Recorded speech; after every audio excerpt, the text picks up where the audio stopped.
Hello and welcome back to part 2 of the Altair Again project. I've done a couple of things. First of all, I've mounted all the correct switches onto the boards, and I did the necessary wiring, which looks kind of bodgy, but I went for slightly longer wires than I would have needed. So if I had to do a rework, I would have enough spare. And well, everything worked out really nice. I can now read the switches. I can of course operate them. I have the lights attached, so I do have something onto the LED controller that can set the addressable LEDs, and we can have a look at that. Because if I power it up, we're going to see the thing initialize. And of course, because these are addressable, we have full RGB colors, so we can have it in the standard original red or any other color we wish.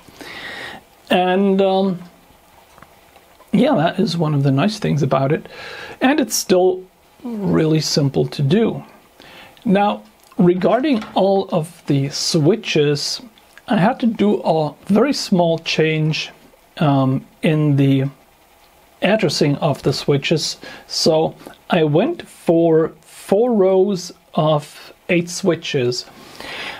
I did that because it makes it very easy to read a whole byte at the same time. So there is an address row where you can select one line of these switches, and when you set them and they're red, you will always get a whole byte read at the same time. And of course that makes sense because we have 2 rows of switches with one on and one off position, so they go up or down for on or off. And we have 1 row of switches, 8 of them, that could either be pushed up or pulled down. So we get 4 rows of 8 switches that way. But because we can have more switches on at the same time, so this is not a keyboard, this is a switch panel, so we could have 1 switch up here and the 4th switch pulled down.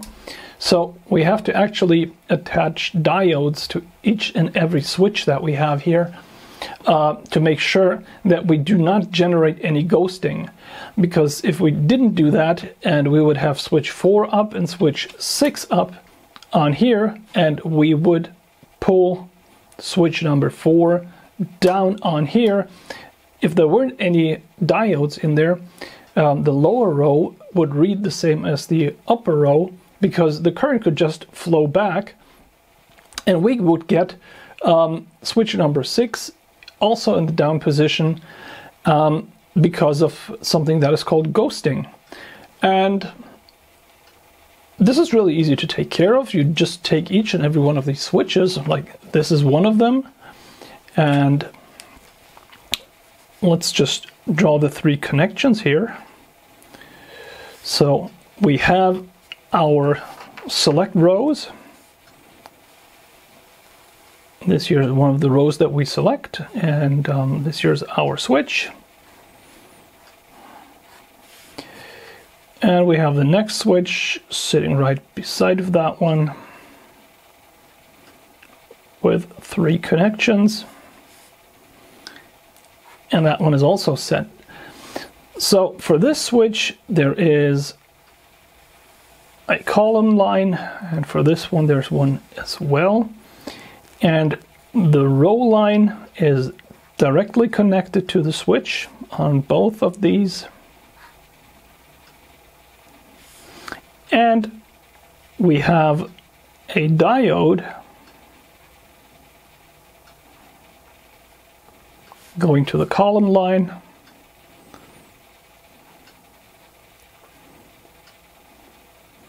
So if we have multiple of these, the current can only flow in one direction and not back to others.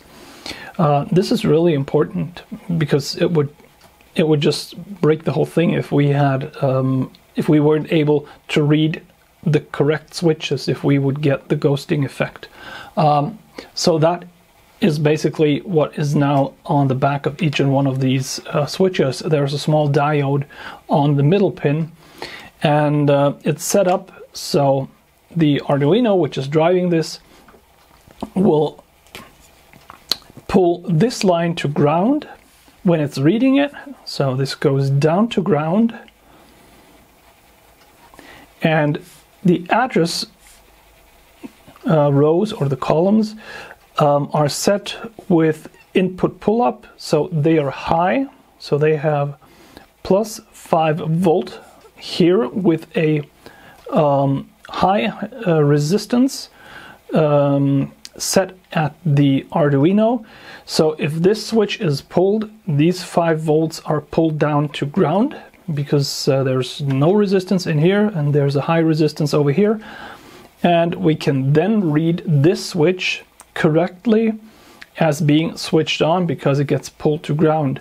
The only downside of this is that every switch that is activated is now read as being a 0 instead of being a 1.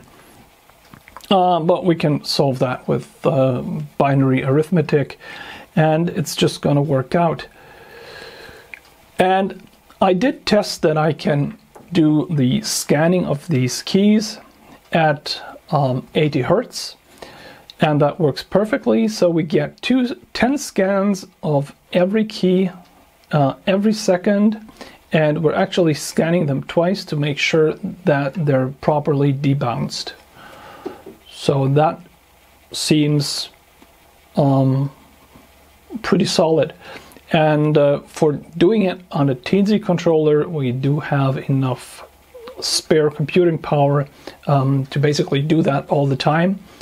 And since the emulator for the Altair uses interrupts to set all the internal representations of the switches, we can still do that from that software, because we'll have an interrupt running the detection, and once this is set, we can call the interrupt function of the emulator directly from inside the interrupt, and everything will work just as expected.